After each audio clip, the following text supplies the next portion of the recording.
ब्रह्मपुर ठारे NEET UG घटिथिबा दुर्नीति विरोध रे एआईडीएसओ पक्षरु विक्षोभ। एआईडीएसओ गंजाम जिला कमिटी तरफ नीट यूजी रे घटिथिबा दुर्नीति विरोध रे एक विक्षोभ एमकेसीजी मेडिकल कॉलेज सम्मुखरे अनुष्ठित होइथिला। ए विक्षोभ एआईडीएसओ सभापति सोमनाथ बेहरा समेत संपादक निमाई साहू, नारायण साहू, शिवानी शंकर मिश्र, शुभस्मिता पाणिग्राही, किशन साहू, पापुन साहू, विभूति साहू प्रमुख उपस्थित रहिथिले। मु निमाई चरण साहू एआईडीएसओ गंजाम जिला सभापति। गत जून 4 तारिख दिन नीट यूजी परीक्षार रिजल्ट बाहरिला, किंतु तापर बाहर रिजल्ट बाहर कथा थिला। बहु आगर रिजल्ट बाहरिला। रिजल्ट बाहरिया परे दुर्नीति होइछि बोली स्वर उत्तोलन होला। पेरेंट्स माने छात्र छात्री माने या द्वारा आश्चर्यचकित हेले एवं जो मार्क से माने पाइचंती ता द्वारा से आश्चर्य होइकि बहु छात्र छात्री आत्महत्या मध्य करुछंती, रास्ता से आपणाउछंती।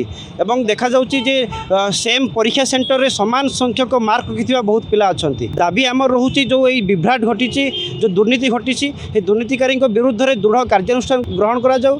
एई दुर्नीतिर रोकिबा पई कार्यानुष्ठान निया जाऊ एवं जो परीक्षा व्यवस्थार दायित्व बेसरकारी लोकंक हाथ रे दिया आइछि ताकू तार भार संपूर्ण भाव में सरकार बहन करंतु। ब्यूरो रिपोर्ट, विप्लवी परिक्रमा।